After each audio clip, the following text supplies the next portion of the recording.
Hello and welcome to the Undercut Podcast. I am one of your hosts, Thiemo Daily, and actually I'm your only host this time because I'm joined by a friend of the podcast and very special guest from the Brake Check F1 podcast, Megan Maurer. How are you today?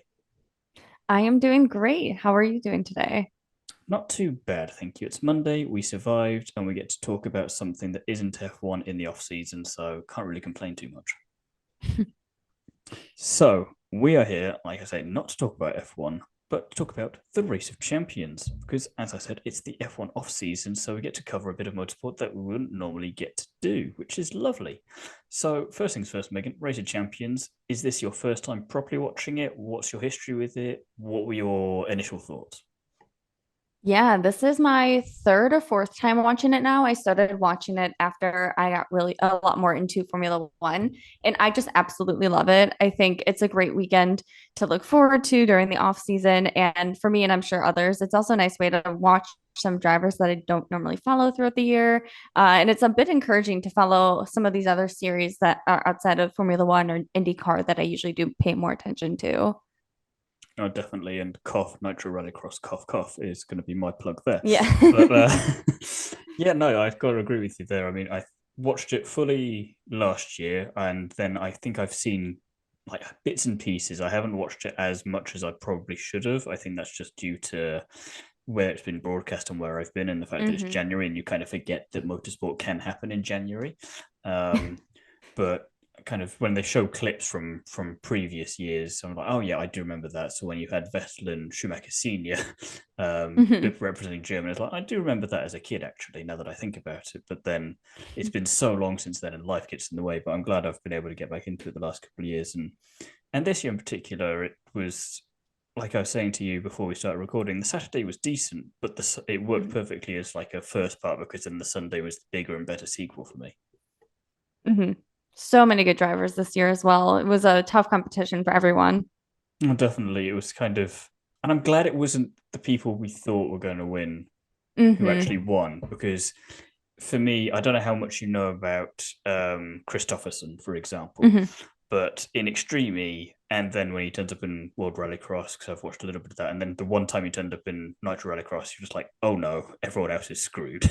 Because he's just so damn good behind the wheel. It's kind of annoying. It's like Hamilton Hmm. in his domination years. You're kind of like, you kind of hope you're a fan of his because otherwise you're not going to be in for the most interesting of time potentially. But he didn't manage to do it on either day, and it was just obviously sorry, Christopher, it sucks to be you on that one, but it was nice for us. But yeah, like you say, you had a whole bunch of drivers. So I think we go with Saturday first of all, so we can go through all the drivers and all Hmm. the teams that were there nation by nation. Because Saturday, of course, was the Nations Cup. So Finland, there's a lot to say there. But first of all, Yeah. Valtteri Bottas and Mika Hakkinen were the ones representing. So on paper, a very good combination, Megan. Hmm.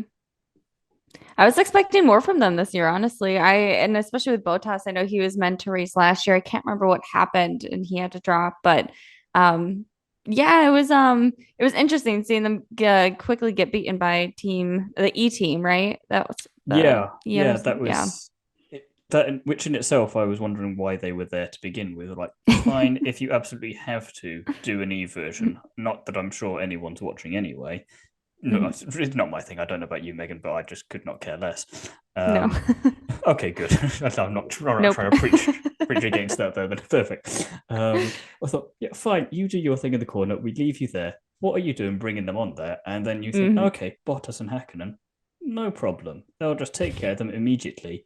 And then you just think, oh, for God's sake, they get beaten first round straight away out by these people who like, okay, you can drive a car, but everyone can drive a car, and Bottas is a bloody Formula One driver who half Hmm. decent, less decent now in my eyes because of this, and Mick Hakkinen who's won two damn championships for crying out loud. I just I wasn't prepared to be screaming at my TV because of motorsport this early in the year, Megan. I don't know what happened. Yeah, I don't know. It seemed like maybe they were just there for the fun of it. You'd Even hope when so. they were even when they were interviewed, they seemed pretty not even unsurprised, just not really upset either way. So No, it's the not kind sure. of awkward thing there of yeah, okay, we're here for fun and for a good cause because all the money that gets won does go to a charity. But at the Hmm. same time, doesn't mean I mean, okay, David Coulthard, for example, for Team GB, you know Hmm. that he is just there for hits and giggles, you know. Yeah. Um, but you kind of think Bottas maybe less more so than Hakkinen would take it a little more seriously. I don't know, but it just Right. the vibe I Right. got from him, especially because he's done a little bit of rallying, whereas Hakkinen, he doesn't care at this point. They're having a laugh, but it just yeah, frustrated me a little bit, shall I say? Yeah, especially given Sunday's race too. Neither of them seemed very I just expected more the entire weekend and you never really saw it coming. No, definitely. But amusingly as well, because you look at all these drivers, and obviously it's called Race of Champions. Just going back to Hmm. Coulthard there for Team GB, Hmm. and you think, okay, they've won a championship, they've been there. But then I was thinking, what has Coulthard won championship wise actually? Because I can't. Because obviously we know who's won F1 Grand Prix, and he came second a Hmm. couple of times to Michael, but that's not a championship. So I was did a little Google, and this might amuse you if you don't know which ones he's won, Megan. And for I, those at home, he had two championships. Uh, I think it was, this is what it's called there. I'm probably getting it slightly wrong now, but British GB3 back in 1989. oh gosh. But it counts as a championship, so he's allowed to come. Right. I just love how far back you can make that go there. Yeah, really dragging that one out. Oh yeah, but I mean, good fun, and I think he definitely was there for having a laugh, and Jamie Chadwick taking it a bit more seriously, but at the same time, Hmm. when you specifically asked to go up against Vettel for Sunday, you kind of know what you're letting yourself in for there. So if it doesn't go your way, which it didn't in her case, you can still Hmm. say you went up against Sebastian Vettel. Yeah, and even with her loss, she seemed to be having the best of time. I mean, it was fairly close, I think, at one bit. So, Hmm. yeah. Oh, definitely. But yeah, like we say, so that was Team GB, Coulthard and Chatwick. Team Germany was then Vettel and Mick Schumacher back together again at last. I'm sure you weren't the only person who was very happy to see No, it genuinely made my whole weekend that. until I realized that it was probably the only time I would see them racing this year. But alas, A couple of FP1 sessions maybe for Mick if we're lucky, but yeah, still not racing, is it? yes, no, But not the same. yeah, no, Team Germany then beat Team Hmm. GB, which not too surprising considering history of us going against each other in Hmm. sport, but there we go. Team Norway then was quite a fun duo as well. If you were Hmm. if you were having the heartwarming stuff for Vettel and Schumacher, then father and son here of the two Solbergs, that was quite nice, and obviously they did very well as we'll get to. And again, kind of we see it a lot in Formula One. You have a father come and do it, maybe in the 70s, the 80s, and then 20, 30 years later, you see the son coming along. But you never really see them race together. So it's nice to actually see that for a change. And I believe they won the 2022 together as well. No, which Yeah, they was did. They were coming and defending yes. their title and were successful at it, which, when we see how many drivers and the Hmm. different calibers they were going against, makes it even more impressive there. Yeah, and I expected a bit more from Team France too as well. So seeing those two I think Team battle it France did out as the well, to way, be honest. yeah, yeah, very very good. Yeah, no, Sebastian Loeb coming off a tricky Dakar that he managed to claw back a decent amount with after a tricky first week there, but he won it Hmm. last year for the individual champions race on the Sunday, Yes. but he was not able to get the teams thing this year. And yeah, his teammate, sorry, Tambay, again decent driver, Hmm. but I think again it was just I don't know. Solbergs were just unstoppable, and everyone else either seemed to be I think they either seemed to be taking it seriously, and that maybe added to some pressure, or you were just kind of doing a cool tard and we're here for some fun. Yeah, Um, Team Sweden was quite strong too. I expected who was it, Christopherson. Both of them. I mean, they were competitive the entire weekend. It was no, very fun to see definitely. them go up against some of these guys. Yeah, and Ekstrom as well. He's kind of I don't forget about him because I've interviewed him when he was back in Hmm. Extreme E and very nice guy and very approachable and everything. And but it's just when you have Christopherson there, you kind of think, oh, that's where the benchmark is. So seeing Ekstrom's kind of just he's there in the background, and he kept doing it Yes. throughout the 2 days where he would win, but he would only just win. And you think, is he playing with the opponents or is he just genuinely getting a little bit lucky each time here? Hmm. Yeah, and seeing them battle out, which we'll talk about on Sunday, that was quite the surprise for sure. So, No, Very good for definitely. I Ekstrom. thought that was Yeah. definitely going to go one way, and it went the other. So, Yes. but together they were an absolute powerhouse. I mean, it Hmm. was best. It was whoever could get to um, kind of best of five. But if you get like three or over, then obviously you automatically are beating the other team, and they Right. beat Team Nordic 4-0 straight set in Saturday's racing. So it just shows that those two together, very fun battle to watch when they're against each other, but when they're together, whew, Hmm. tough competition to beat. Then Hmm. Vettel and Mick as well then managed to do what Bottas and Hakkinen couldn't do and beat Team E-Rock. Thank God for that. Team All I know. Stars, which was then Felipe Drugovich, Formula 2 2022 champion, and Thierry Neuville, who, having done some research on him as well, only driver there who doesn't actually have a championship. He's won a lot of rallies, but as far as I can make out, Okay. didn't have a championship. So I'm kind of wondering why he was there. But, it's not that serious. Mm. So I suppose I'll allow it. Yeah, I had never heard of him honestly until this weekend, so I had to look him up a little bit. I was looking at the grid of people that they had posted, and it was Hmm. fascinating. You saw Christopherson, who had, whatever, 17 ROC wins, and then it just said Neville, and he was, just kind of there. He's also here, yes. Yeah. But they did pretty well as a team, beating Team USA, Hmm. which Tanner Faust, no stranger to a good bit of mad driving there, stuntman that he is, and racing driver in his own nature, and Travis Pastrana, who literally the weekend before had been racing on ice with Nitro Rallycross up in Canada. Didn't seem Hmm. to do him much of a favor there, but he did have a lot of fun from what we could see on social media. And you may have noticed on the Sunday when you were watching more of it, they had passengers in their cars at that point. And Travis, for Hmm. his first one, I think it was on the Sunday, it was his mum with him in the car. So she was in Race Champions as well, which I find quite amusing. Oh, I love that though. That's another thing I quite enjoy about Race of Champions is having people, sitting in the car on that Sunday, getting a bit of an experience what they're feeling in the car. Yeah, I think Mick took his mum out on the Friday for Mhm. a hot lap in the car as well. So like everyone should bring the family, get them in the car, having fun. So I was like, oh no.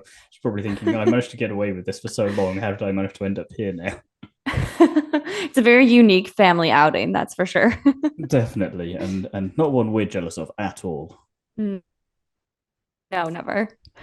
Yeah, it was a shame Team USA though. They I'm say not to pick them too much because they did have strong pace, but unfortunately Pastrana's car not Pastrana, Faust's car did fail on him one the last race where they were going up against Team All Stars, which was quite unfortunate because that's not really how you want to lose that really. Hmm. Fair enough driver error or you just get beaten outright. But when the car fails you, it's a bit of a bummer. So it was a lot of potential there, but hopefully they can come back next year because I'm sure you'd quite like the Americans to do a bit better. Hmm. Yes.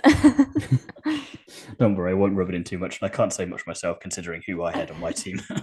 Fair enough.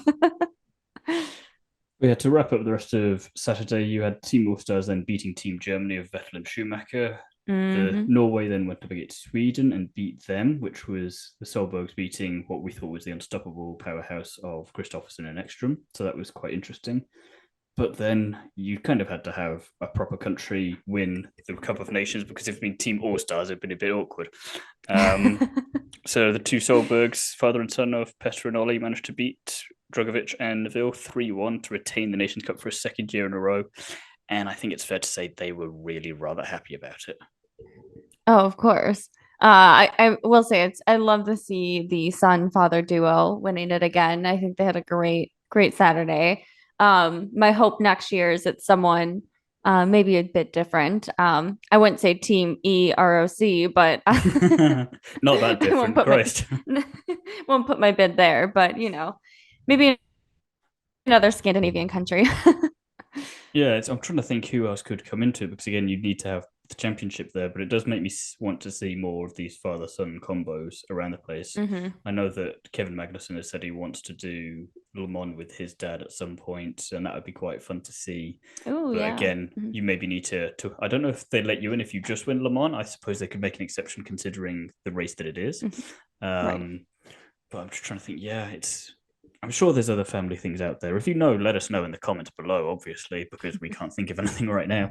But I definitely like the vibe they had there, and obviously with it just being a 2-day event, they're so happy about everything on Saturday, but then immediately on the Sunday, you got to go up against each other, and then family ties, they really get tested in that case because you're going against your son. Like, do I help him win, or do I show him who's still got it? Yeah, right. So we'll move on to the Sunday then, which we did watch properly and in Mhm. full. Well, both of us did anyway. I've kind of outed you there. Apologies for that. Um, David Coulthard straight out though, straight away, Yeah. having a bit of fun, but didn't help himself. I don't think 2-1 to Tambay, I mean, which he did have a pretty big mistake, so. yes. I mean, he did. It was entertaining. It was at the very Uh-huh. least. It's if he's not got the speed, he's always entertaining on and wherever else on track he decides to go. Let's put it like that. Yes. But then one of the other drivers that forgot to mention just now was Felix Rosenquist, who was there, and Right. he again not bad for a first time at the Mhm. Race of Champions. And I don't know about you, Megan, but nothing against Mick here whatsoever. But if you'd put those two up against each other, I wouldn't have been so sure that Mick would have beaten him quite as badly as he did. I'll be honest, there were a few times Mick went up against people, and I was not as confident as he turned out to be. But yeah, I mean, even with the spin out that Rosenquist had in the second heat, I still think Mick would have secured the win. Maybe not as big of a gap necessarily. But yeah, I agree. It was a bit of a surprise to see how well Mick did, especially in that first heat. No, definitely, and that kind of that rookiness to it in terms Hmm. of the youth of Hmm. the drivers there definitely kept coming through because Drogovic, again, if you think Drogovic versus Hakkinen in equal machinery, who's Yes. going to win there? Beats him 2-0. I'm like, all right, okay. I mean, I know Hakkinen didn't do brilliant on the Saturday, but you think maybe he'll bounce back on the Sunday. No, no. Drogovic just comes in Yeah. again. It's you wonder, are there a couple of people who just have enough logic at Aston Martin thinking, is it too late to try and put him in a seat with Alonso this year? Can we still not Oh, make I that work? wish. Who knows? I mean, with Latifi out of F1, I mean, all the pressure's on Stroll and maybe Sargent now, to see who's making the most mistakes on the grid. Maybe we can sneak him in there soon. I was going to say that's a bet that we're both going to make on the same side, so it's not really going to be too fair on that one, but because we know how that's going to go regardless. But yes, we'll Right. go back to this because then Mick Schumacher again coming out of it 2-0 straight win against Adrian Tambay for France, just kept going, and Vettel Hmm. then beat Chadwick 2-0, which not really a surprise, that one, which was probably the No. first non-surprise of the Sunday, to be honest. Nothing against Jamie Mhm. Chadwick, but you are going against Sebastian Vettel. That's always going to be tricky. And I believe from the bit that I saw on Saturday, did Seb when Jamie beat him? Didn't he have a jump start? Isn't that kind of why I she think beat him? he did, but she also did enough, I think, that she would have probably just pipped it anyway. So it was kind Oh, of he didn't still help won. himself on the Fair. Saturday. So she did give him a little bit for his money there. But Fair. come Sunday, it was back to business as usual, unfortunately. But she did have a lot of fun with it, and that's the main thing there. Like you say, it's we don't know. We Hmm. hadn't seen a race for a little while because of W Series ending early last year. And obviously she's going to be in Indy Right. NXT later on this year, but we've still got a little bit to wait for that. So it's just nice to see her back out again. And I was there thinking, who else could we have had champion wise as women to come and join? Because obviously Hmm. Jamie, it sounds bad, partly responsible for there not being any other W Series champions there because she just won all three of them. All of them. Um, but I was thinking you could have the two women who won Extreme E championships. So you'd have Molly Taylor from Australia, then Oh, which right. you could bring in Mark Webber then if you need another Aussie. Hmm. Because he won Le Mans with, oh not sorry, Le Mans. He won the World Endurance Championship in 2015 with Porsche. Hmm. And then you've got Cristina Gutierrez, who won in Extreme E last year with Sebastian Loeb. So you've got Spain there. Just get Carlos Sainz Sr. in, and you're sorted. Of course. Um, Oh, a lot could of you fun to imagine have Carlos there. Sainz Sr.? I know, I That would know. be quite a good team. All I'm saying is, if it happens next year, you know where they got the idea from. Yes. But then back to business as usual. Bottas, yeah, not a good weekend for him. Lost 2-0 to Tom No. Christensen. And second race was pretty close at least, but still, Mr. Le Mans did absolutely wipe the floor with him. And yeah, hopefully that's not a sign of how Bottas's year is going to go because it's going to be a very long year for him otherwise. No, it was quite funny. I saw because he did have that 5 second penalty where he had lost, and he said he goes when when the Hmm. lights are off and away we go. So he made that kind of joke of a comment when he was being interviewed, just because it flashed and it was still yellow instead of green. So fair enough, You've got to but imagine he gets pulled over by the police a lot if he keeps doing that in normal everyday yeah, life. right. So not really the best excuse, I would say. No, but we'll let him be. He's got a fun mullet at Yeah, the it's moment, all so we'll right. just let him be. It's not what's employing him, so fair enough. Then Neville beat Loeb 1-1, but with a time advantage of 0.040 seconds, which Ah, yes. what an upset that was because we weren't expecting him to beat Loeb in the first place. Never mind Hmm. by such a brutally small margin, which I love that could you can only get that at race champions, I feel like. Yeah, that was fascinating to watch. I really expected Loeb to be much further in the finals than he was.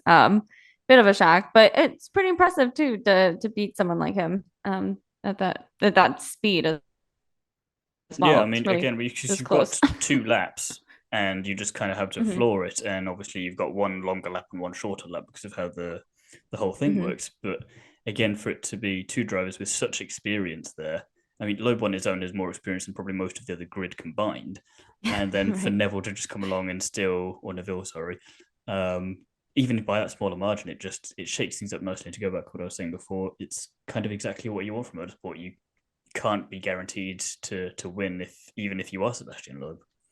Hmm. Christopherson then, having said that, did beat Tannerhaus 2-0. So, I was just thinking that as I mm, saw that. which I feel sorry for Tanner, but it was his first appearance there since 2009, so he's probably a little rusty Mm. on that one, to be fair. But again, he's a nice guy, had a lot of fun, and I don't think he minded too much.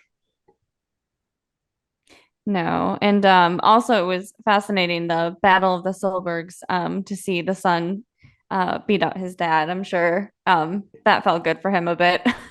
I gotta say though, that second race did seem a bit dodgy for me with Petr. He seemed to just Yes. ease up a little bit at the end. I was like, I don't know about that. Did you just suddenly forget which pedal was the accelerator there, Mr. Solberg Senior? Yeah, right. But nah. Ekstrom then beat Pastrana 2-0, which was unfortunate. But to be fair, Pastrana did make a mistake going over the other side of the track during the second race and ruining my chances for him, my hopes for him. I've written there fudge, but I wrote a different word before then to express my annoyance at that. Um, yeah, it was unfortunate, especially considering he'd been in Canada the Mhm. week before, and he's going to be in Calgary again next week, and for more Nitro Rallycross in the snow. So I was kind of hoping he could get a little bit further, but we had fun Mhm. from him. We've got a memorable moment from Race of Champions with him, and we got to see him promoting a bit of Nitro RX out there, which I'm always happy about. Yeah, Pastrana's one of those drivers I haven't really paid much attention to, but after this weekend, I definitely want to follow it a bit more. Oh, he's to sum up Travis Pastrana to you in one little story. When Nitro Rallycross went to the US for the first time this season, Mhm. I think it was Minnesota, and they went fully American on about the whole thing to the point where if you go and look on socials, you will find him with a podium, with a massive uh, banner, Union American flag behind him, doing a State of the Union address to all the drivers and the audience and the crowd that were there. Oh, it couldn't get more American, that's for sure. No, it's a lot. I'm pretty sure there was an eagle somewhere as well, knowing them. So it was a lot of There's fun. gotta be. Back at the Race of Champions, though, before I get too distracted there, Schumacher then managed to beat Drugovic 1-1 on time after both amusingly crashed out on the second lap of the second race, but then kept going. And so I managed to get over the line. It was mad. That was probably one of the most intense bits of the entire weekend that I had watched, just because Schumacher in the first round had beat him by just over 3 seconds or maybe 3.5 seconds. And then in the second time, I mean, it was just neck and neck. And then Drugovich hit something, and then everyone is like freaking out. And then not even like 2 seconds later, you see Schumacher hit the wall and go over the thing. And so it was insane the whole time. And they really don't last that long. So it was a lot of emotions for a good minute. No, I mean, if you've got a long race, it's like 4 minutes long. It's ridiculous. But Hmm. it was, yeah, I think as well with, I don't know about you here, Megan, but for me, Schumacher having done so well up to that point, you think, oh, come on, it would be nice, but I dare not say anything. I don't want to manifest that in the world, and then he gets jinxed, and I ruin that for him. I'm like, oh, good, Drogovic, and then he's like, no, what are you doing, Nick? You have this perfect opportunity. What are you doing? Yes, exactly. Vettel managed to keep our heart rates back down again, though, because he beat Christensen 2-0 and kept going on. And Thierry Neuville then beat Oliver Solberg 1-1. But this was also a little bit of a different scenario because while it was on time that he got the difference, Oliver Solberg, who was the favourite coming into the Sunday, you're laughing already because you know what's coming, but he did I am. a very interesting crash in the first race coming over the bridge that they have before you go over the start finish straight, well, on one of the sides of the track. And he crashed into that and took pretty much most of the advertising board with him over the bridge and got it absolutely wedged in his front right tire. It just, did you see them trying to take it off? They were really struggling for a while there. Yes. Oh my gosh. I mean, it's stuck. I mean, you might as well, it looked like it was super glued to the thing at that point. I mean, I would have just let it go. I'm genuinely surprised that he was still able to race after taking out an entire advertising board. I know those are both quite expensive and quite large. So It reminded me of Bottas's pit stop in Monaco a couple of years ago. I was like, they just can't get it off. Can't get it off whatsoever. It's the other equivalent yeah. of that. But no, then he couldn't put it back. Unfortunately, he still needs to beat him on time if he was gonna win the race, and just didn't transpire for him. Which again, unfortunate for him, but great for us as Mhm. fans at home because suddenly the favourite for the Sunday is taken out of the equation, and we are genuinely thinking, "Oh my days, Mick Schumacher could do Yes. this." Matthias Ekstrom then, as you mentioned earlier, Megan beat Christopherson 2-0 by the Mhm. slimmest of slim margins if ever there were one. Incredibly cheeky stuff, I thought, but I loved every second of it. Yeah, that was a great one to watch too. I mean, I genuinely, again, like did not think Ekstrom was going to make it that far. But what was it? 0.06 seconds it was he had beaten by. Something Uh, ridiculous like that. yeah, just insane numbers. Genuinely so close. But it was great to see Ekstrom in it as well. I mean, it's been a while, I think, for him now since he's won or since he's Yeah, made it to the Ekstrom, I think finals. so. He's won. He'd won three previously to now because he'd Yes. beaten Michael a couple of times, and I can't remember who the third person he beat was.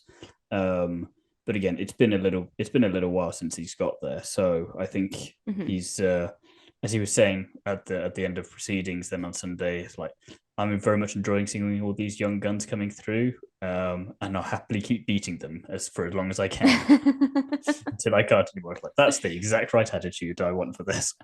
Yes.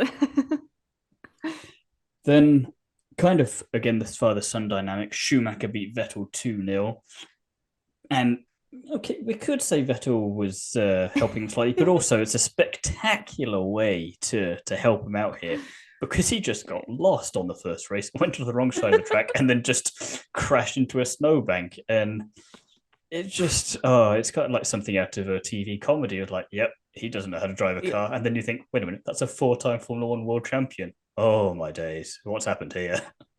I want to see the confusion on Mick's face when he saw Vettel in his side of the track. Yeah, because Because he I think kept we were going on all that feeling side the for same. quite a while. I'm like, dude, wrong side. Get back over there.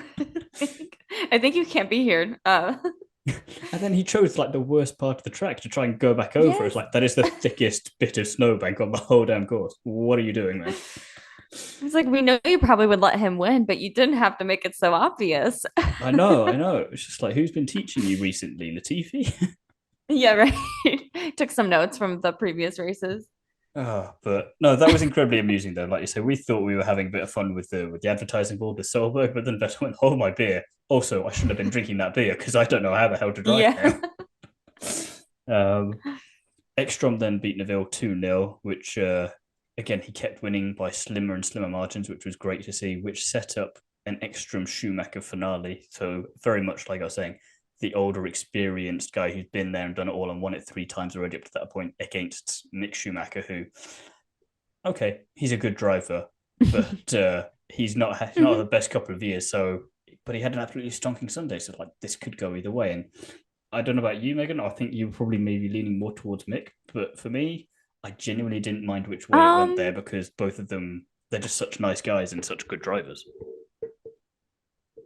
yes, I think I was going to be happy either way. Of course, I think I was a little bit rooting for Schumacher given everything that Mm-hmm. happened last year. I think he just needed that boost, but making it to the finals alone, I think was enough for him.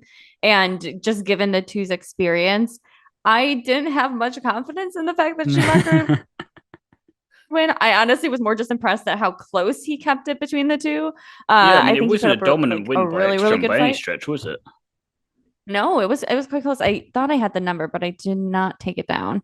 So that's unfortunate. I think he was less than a We'd give you the uh number, ladies and gentlemen, but we don't have it, so we won't. yes, apologies. But no, I mean it was great either way. And the speech that Ekstrom gave at the end was so sweet to hear. Definitely good Oh, for all the definitely. Schumacher fans.